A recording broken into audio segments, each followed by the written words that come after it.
friends. I'm your host, Erin Port, and welcome to the Simple Purposeful Living podcast. Life can be overwhelming and busy, so once a week, I invite you to join me, and together we will make simple tweaks to uncomplicate the hard parts of our life so we can spend more time doing what we love. Welcome back to the podcast. Today, I'm delighted to have Emily Counts, who is the brain behind Small Stuff Counts. She's on a mission to help you make your home actually work for you. Through smart organization tips and tiny hacks that don't require a complete life overhaul, sound familiar? She's helping women create homes that support their real lives, not some impossible Pinterest standard. She's a wife, a mom of two, right here in Iowa, and Emily gets what it's like to juggle all the things, including a full-time job, while trying to keep your space from turning into total chaos. She's proof that you don't need a massive budget or hours of free time to create a home that feels good and works for you. You might just need a few small shifts in the right places. Welcome to the show, Emily. I'm so excited to learn from you today. Oh, thanks for having me, Erin. I'm really excited to be here, and I'm a podcast listener of yours, so it feels fun to be on the podcast for a change on this side of it. Oh, so fun. I love having people that I admire and respect, and you have so much goodness to share. And right now you are on lunch break from your full-time job. So I just so appreciate you taking the time. And something that I admire about you is that you are so organized in the midst of running a social media account, a website, a full-time job, being a mom, being a wife. But for those that are new to you, is there anything else you'd like to share about how you got started, why you're so passionate about it, and any other fun facts? Sure. Yep. Your introduction set me up pretty well, but I have two kids. My daughter is in second grade and my son is in preschool. So we're plenty busy around here. I have a corporate marketing job. My husband has a full-time job. So we're kind of running all over the place, but I have always just been really passionate about organizing. And actually, I started a blog way back in 2013 as a newlywed. So we had just moved into our first apartment as newlyweds, and I had spent the previous year channeling so much energy into planning our wedding that when that was over, I needed a new creative outlet and I had free time. We didn't have kids or anything yet. So, in my free time, I just started a blog, and it originally was me sharing just thrifty decorating ideas and some organizing things I was doing around our apartment. And then the next year we moved into our first home, and that's when my love of like organizing and home improvement really kind of started. And I shared a lot of projects in that home, and now we are in a new home. We moved here 2 weeks before our first kid was born, and it was just a really busy time. And since then, I've really honed into sharing primarily organizing content on social media and my blog. That is what I'm super passionate about. One thing you should know about me is that my college roommates for my 21st birthday gave me a label maker. And I feel like if that doesn't tell you that I just like organizing, I don't know what does. So that's a little bit about me. And yeah, I'm happy to be here today. I feel like I could just have you come into my house and do all your fun organization hacks because you are so good about finding ways to use the space that you have, because I think a lot of times people will say, "Oh, I just can't do this because my space doesn't work." And you kind of prove them wrong because you're like, "Hey, the other day you shared about your baking cabinet. You're like, I don't really have a good spot for all my baking stuff, so I'm going to put it right here." And you just find a way to make it work, which I love. Speaking of which, your website says small stuff counts, which I love. Why do you believe small attainable projects are better than large, maybe unattainable or more dramatic ones? Well, I think it's first of all, it's really tempting to want to do a complete overhaul. And I think just the time we live in when we're just surrounded by all of these overnight makeovers on HGTV. I love those shows. All of the really beautiful big homes on Instagram and social media. It's kind of makes you feel like there's so much you should be doing in your home, and maybe my home's not big enough, or I just don't have the budget for it. And honestly, when we moved in this home, I was a new mom and had a limited budget and limited time. I was working full time as well, and I wanted to overhaul my whole house at once, and it just was not possible. So because of having a busy life, limited resources, and all that, I really had to shift my mindset from being all or nothing, which is my natural tendency, to slowing down and doing things little by little. And what I really learned and I'm really passionate about is that those little small bite-sized projects or tweaks to your routine can make all of the difference. And you don't have to, I know you say this all the time, Erin, you don't have to overhaul your life to love it, right? And I think that is just so true, is that it doesn't have to be a big thing. And I'm really think it's so cool that the small stuff really does count. You can do a little project here and there around your house, and slowly it becomes more and more organized without it becoming a full weekend investment of like organizing a whole room or something. Because we have big goals, right? Especially we're in the new year. I always feel like the new year, there's just something that everybody, I don't know if it's like putting away the Christmas tree and all the stuff, and you're just like, I want my house to just shine. I want it to all be Mhm. organized. But then we start, and then it's just sometimes I find like people text me or message me and say, okay, I pulled everything out of my closet and now I'm completely overwhelmed. I don't even know what to do. I just feel like I'm gone down a big hole. And Yeah. to your point, like you said, it's overwhelming and it's not conducive to a lot of our everyday lives. So, when someone is overwhelmed by life and feeling that urge to start fresh, like many of us are in the new year, where do you suggest people start? Kind of have two paths that you can go down. Number one, although I talk a lot about organizing, I think it's super important to have some of those basic household routines really dialed in your home to make sure things are running smoothly. Because we can do like all the organizing we want of our closets, but if our laundry is a big stressor, or we can't keep up with the dishes, or we don't have a meal planning system of any kind in place, or cleaning is like never happening, those are things that I feel like are really kind of foundational to running a home that's not constantly stressing you out and overwhelming.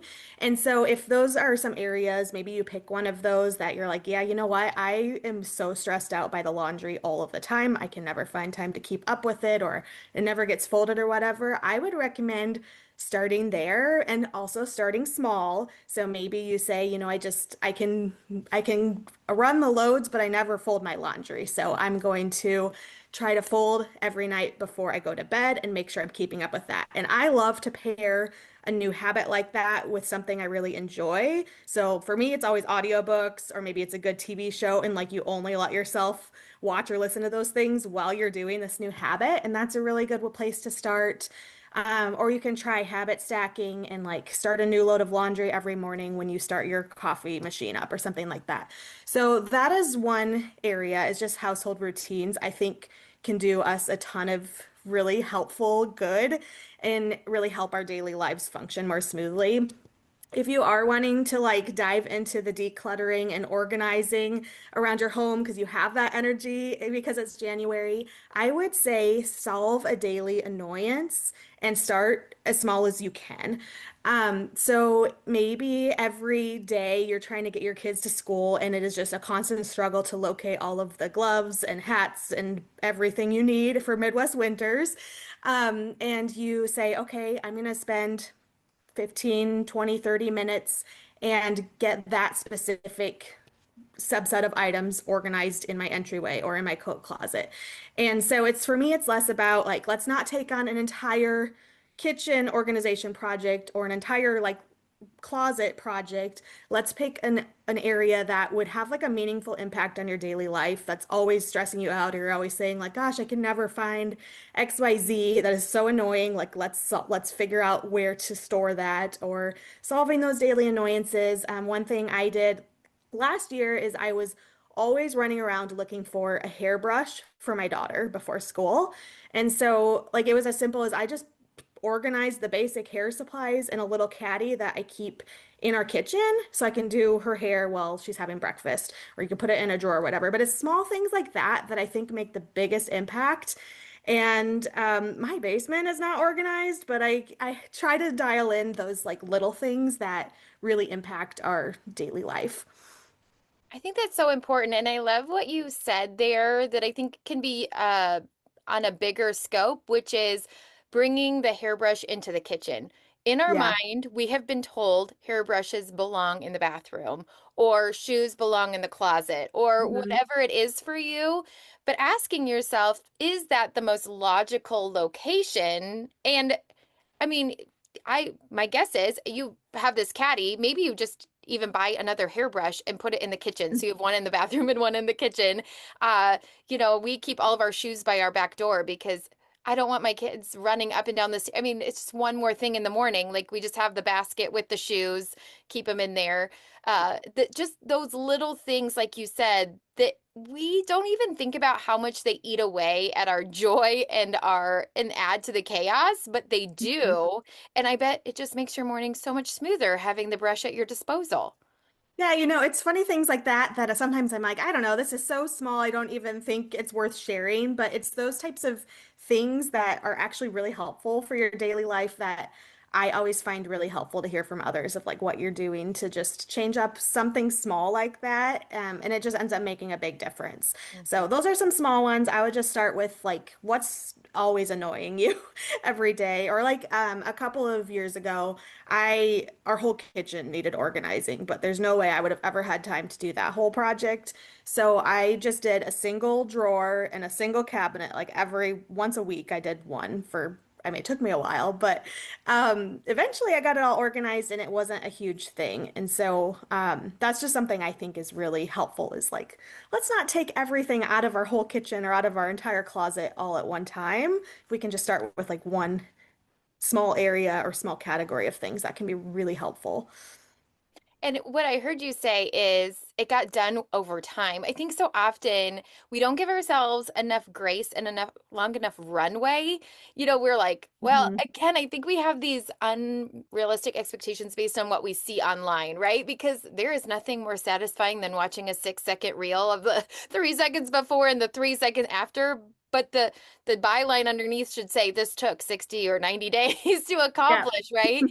Um, and so I think allowing ourselves to say, I'm just going to do this one drawer. And I bet every time you open that drawer, was like, oh, this is so nice. And then it Absolutely. motivated you to do the next one. Yeah, it made a big difference. And like, sure, I would have loved to have a free weekend, but realistically, I think probably for most of us is that waiting around to find that whole day or that whole weekend to do that big project you want to do, you're probably never going to come up with that time to do it. So just by jumping in and starting smaller, you can actually get it done instead of just being annoyed you never find the time to do it.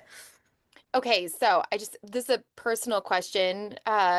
So when you're doing things like that, do you have an ongoing list on your phone or do you just have it in your head? Or like when something annoying comes up, you're like, oh, I want to tackle that. Do you do something strategically or do you just keep it in the back of your mind? I'm curious.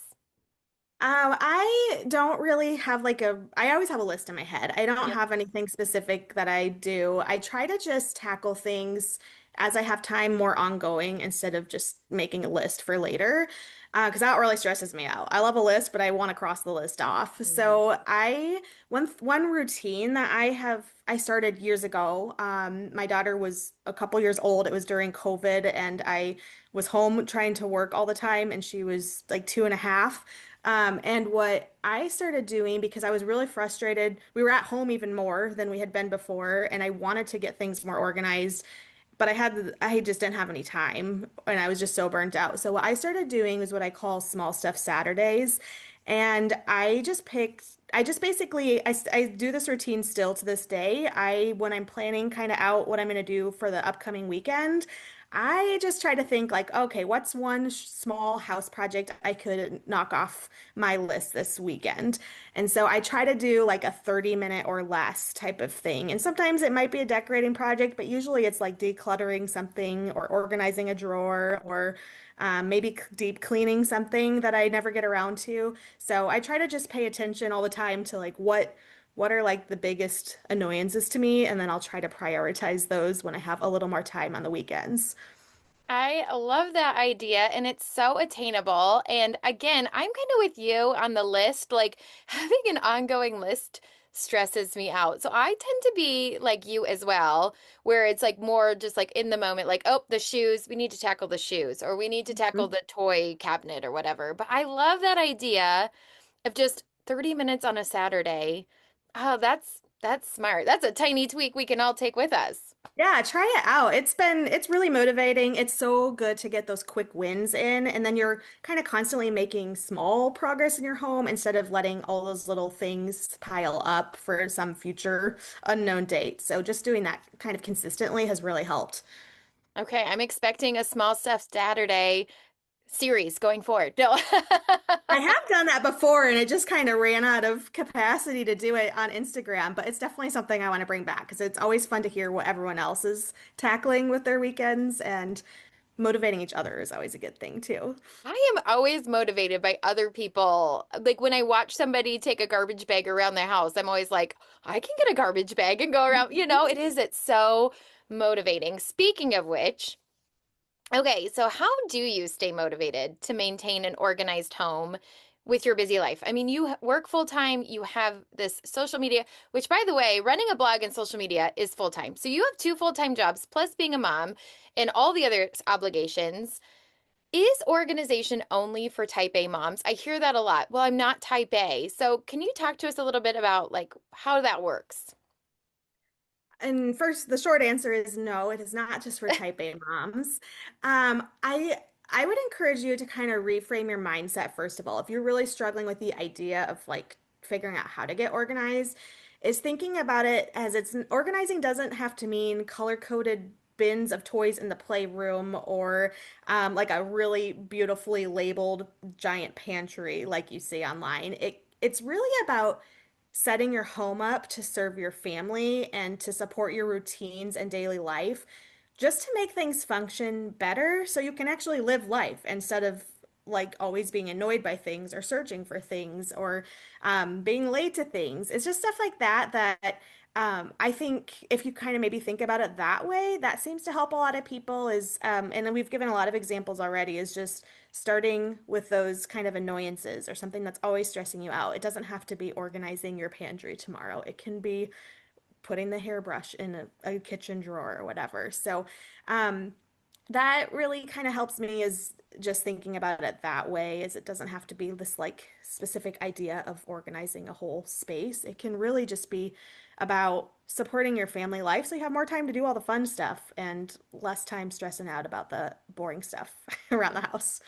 I love that because I think we often underestimate our mindset, but I've always thought like when it comes to things like what we believe about ourselves, whether it's true or false, becomes our truth, right? So if we feel like we aren't organized, well, then that's kind of the like theory that we stand behind. But I love what you say about organizing. It's really helping your home function to serve you so that you're not just managing it all the time because and that's what I like organizing because again I always say when we declutter and we organize, we can make space, like you said, for the things that matter. I go back to that baking cabinet that you just did for your house, right? Like you knew what mattered was baking with your kids this holiday season. So you organized a cabinet in such a way that it would make it easier for you to be able to do that. You're not having to grab everything all the time that makes the threshold so much harder to get to. I mean, that's the point of organizing. Absolutely. Yeah, absolutely everything you said, I agree with. It really is just about making it function for you. It doesn't have to be really super pretty like you see all the time, and it doesn't have to be how everyone else organizes it. Like, do what works for your family and put things where they make sense for how you use them too.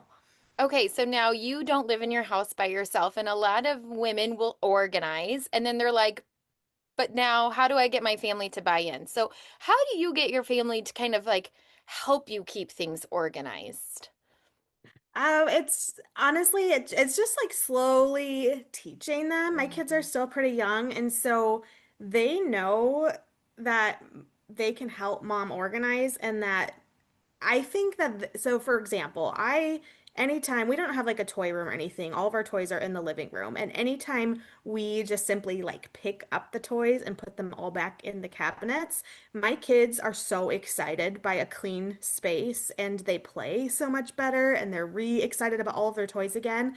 And so I think teaching them and helping them see like how much of a difference that makes in your life and just like in how you feel when your surroundings are picked up and organized, that really has made a big impact on my kids. And they will want, sometimes they're not great at it. They're just like any other kids. They don't always want to go clean their room, but I try to model like how to clean and teach them. I think one thing that sometimes we run into as parents is that we just think our kids will should know how to clean their room. And you kind of have you need to like go with them a lot and teach them the steps and how to do it. It's not something that you just are born knowing how to do. And so working side by side with them makes a big difference when they're little. And then just making sure they actually know like what steps to take. Because like cleaning a room is really overwhelming. But if you help them break that bigger project down into like a few tasks that they know how to do, and then they really learn that routine, that can be a big help. And they always love the after of it when it's all nice and picked up. And so I think just having them involved in the process helps them get some of that gratification from seeing it after. I will also say a motivator just for you or for your family is to set up your phone with like a time lapse and like organize or declutter your toy room or whatever. That is really fun. It's really motivating just for me to do on my own when I'm doing projects, but my kids love doing that and being able to watch back like in 30 seconds what we did in an hour is kind of a fun, makes it into a little bit of a game, and it tends to keep them working and focused instead of wanting to get sidetracked right away.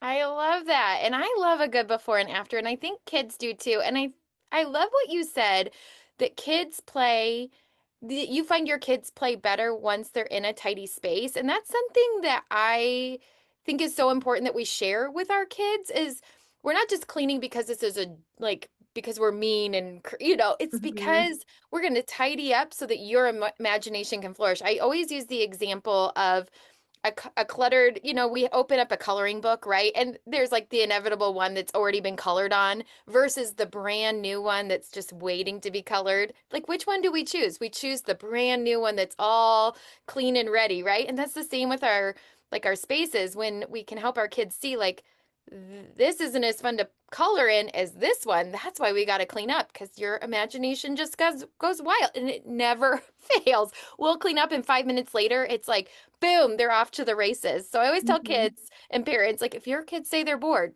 clean up and then see what happens. I love the coloring book example. That's a really good one. I've never heard that before. Well, it's just helpful for kids because then they're like, Mhm.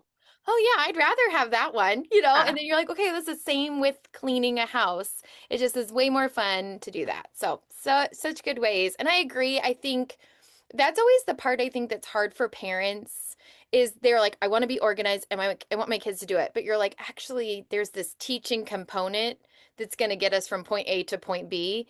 And kids are kids and they're going to need lots of reminders. Mind you, Yeah, I bet yours do too. absolutely. Yep, totally. That's just part of the job. Our goal is that when they leave the house, that they can do it independently at 18, maybe. Yeah, absolutely. Eventually they will know, but definitely we want them to know how to actually take care of their homes when they're older. And I think some kids grow up not really ever learning that, and that's a huge life skill. It's so true. We're not just raising kids, we're raising future adults. And I always think I want them to be able to know how to do this when they leave our house. And I think switching that mindset, it makes us feel like less like we're burdening them and more like we're helping them in the long run. Hmm. Okay, so speaking of systems and rhythms to make your home function, everybody's got them. Can you share with us some that help you specifically keep your home running smoothly? Is there something that's like you're like, this really helps us? I'd love to hear a practical solution from you. I would say meal planning is the biggest one in our house. That is the best system that saves so much daily struggles is just having a system in place.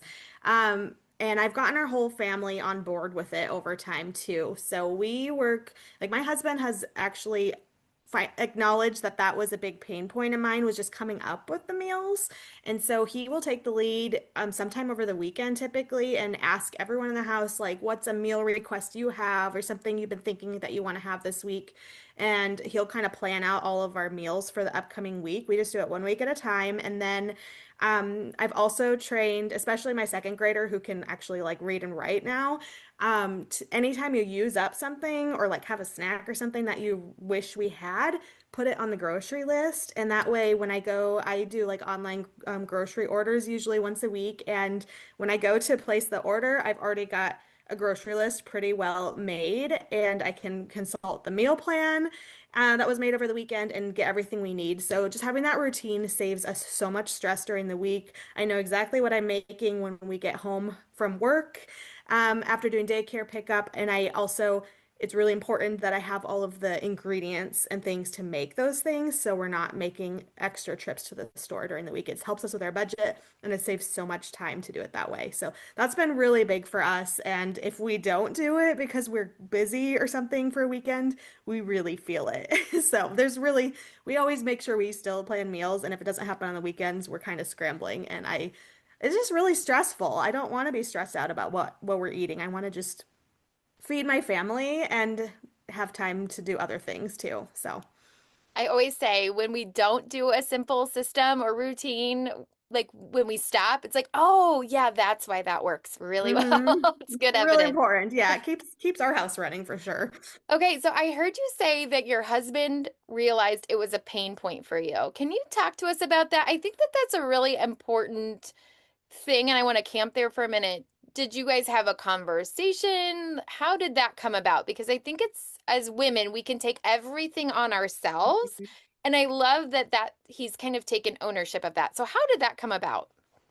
Oh, yeah. I mean, he's always been really supportive and will jump in and help if I ask for help. So he's awesome. But when we were first married, like I just kind of took on a lot of that because that's what we do as women. And I'm just naturally organized. So I like to create systems and plan things out. And it wasn't really a big deal. But as we've had a couple of kids and they've gotten involved in more activities and like our lives have just gotten busier, it just became kind of got to a point where like I just can't keep juggling all of these balls in the air with everything else going on. So it was never like a big conversation. It was just like we kind of established a routine, and over time, we it kind of just shifted to him, and he just started seeing that was an area he could help with and Mm. jumping in and trying to like do that to take something off of my plate.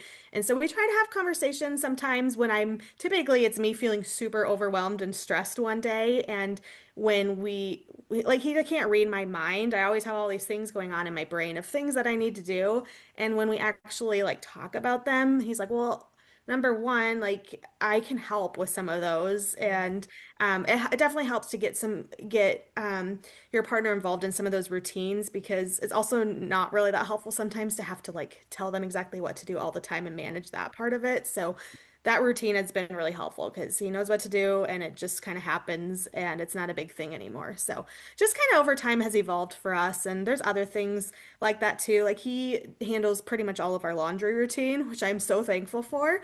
And that just works really well with his schedule. He works at home, he can kind of manage that. And we try to just split things evenly because we're both really busy and we're running in all directions all the time. So, I love that. I think it's so nice to hear how other people do it, and it kind of gives us permission to maybe switch things up a little bit to do yeah. something that works better in this season of life. Because like you said, I think that's often what happens with people is we start, newlyweds, this is what we do, and then we maintain those Mhm. roles and those jobs even though the seasons have shifted and our roles have shifted, right? I did things a lot as a stay-at-home mom that when I went, like, now that I'm working full time, I'm like, okay, maybe I can't do all those things like I used to be Yeah, able absolutely. And also things change over time. So we try to have those conversations. And it's also a lot about like what you maybe grew up, what was modeled for to. you too. Like I grew up on a farm and my parents were really hard workers on a dairy farm, but my dad did all of the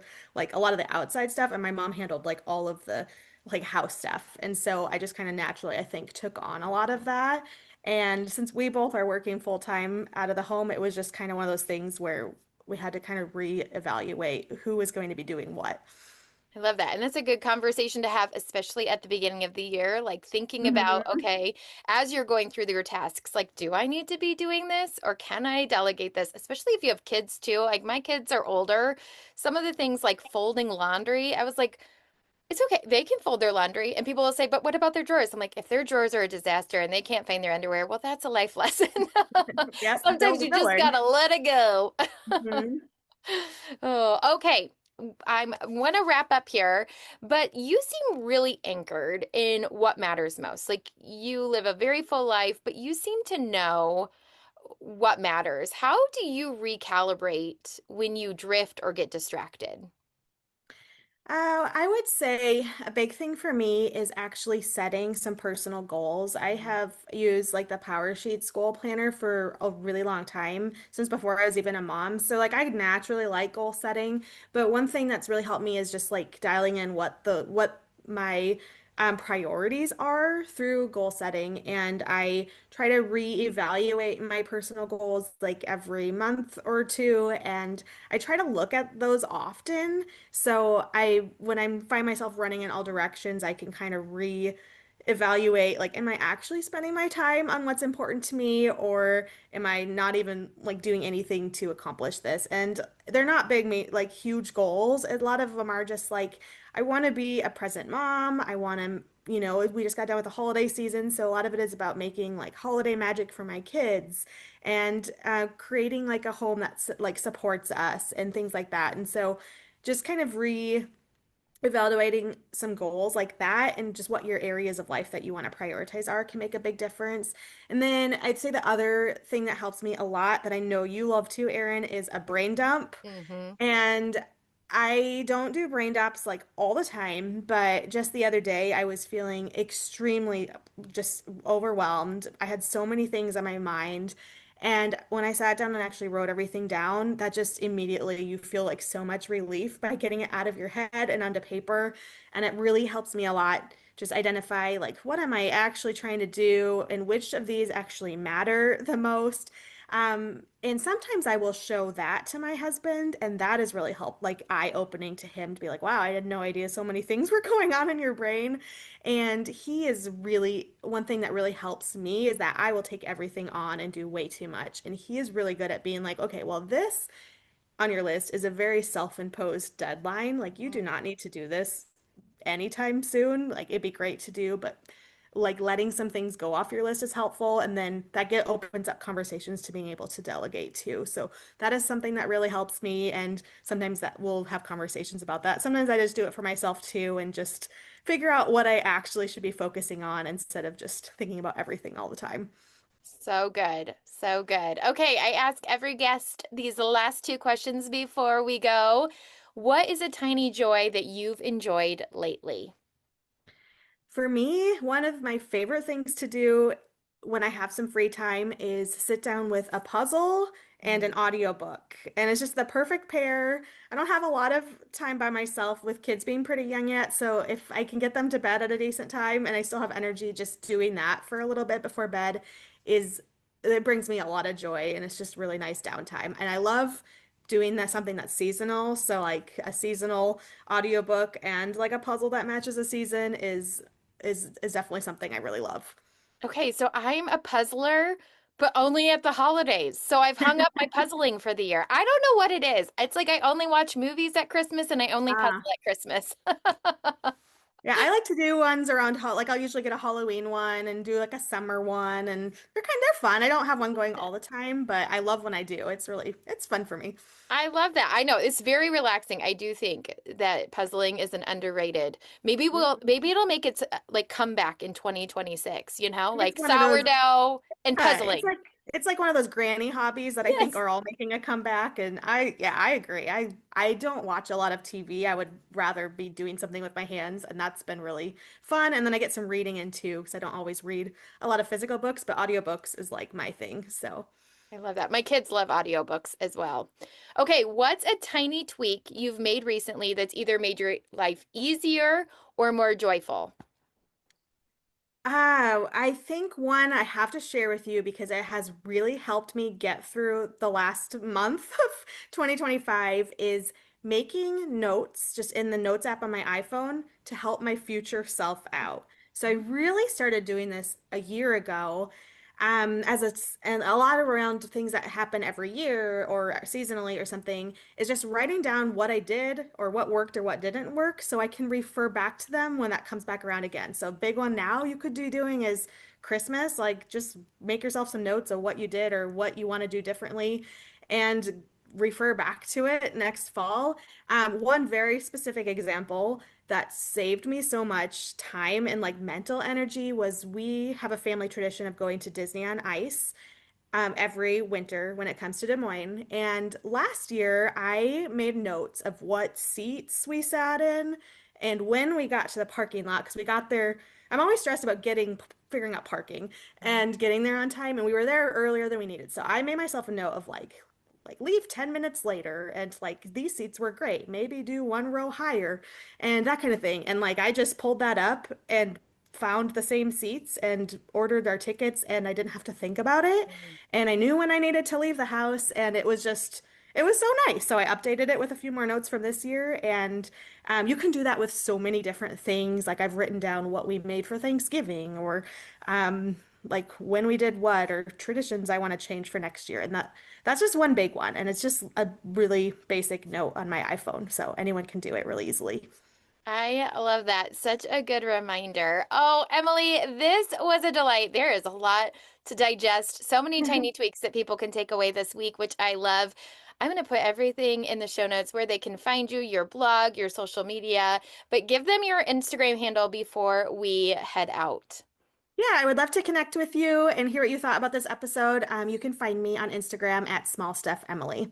Oh, and you're on TikTok too. I almost forgot. And on Yes. TikTok, Small Stuff Emily. Instagram is my favorite place to be, so come find me there. Oh, I love that. Oh, Emily, thank you so much. You were a delight and a joy and so encouraging. I know my listeners are going to love this episode. Thank you for being here today. Thanks, Erin. If you liked this episode, it would mean so much if you'd share it with a friend or leave a quick rating and review so others can find our show. Until next time, you can find me at Simple Purposeful Living on Instagram and Facebook.